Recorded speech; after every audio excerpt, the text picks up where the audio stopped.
5,000+ রোগী সুস্থ হয়েছেন ডক্টর SM সারোয়ার স্যারের চিকিৎসায়।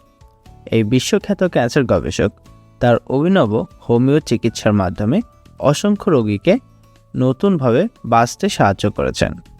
যে রোগীরা একসময় বাঁচার আশা হারিয়ে ফেলেছিলেন তারা আজ সম্পূর্ণ সুস্থ জীবনযাপন করছেন। ডক্টর সারোয়ার স্যারের গবেষণাভিত্তিক চিকিৎসা কঠিনতম ক্যান্সারকেও পরাজিত করেছেন। সুতরাং সিরিয়াল দেওয়ার জন্য আজই যোগাযোগ করুন নিচে দেওয়া নাম্বারে।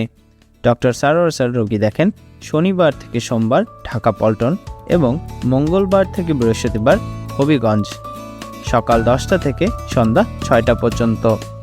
সুতরাং ক্যান্সার হলে অ্যান্সার নেই, এই কথার ভিত্তি নেই। সবাই ভালো থাকবেন। আল্লাহ হাফেজ।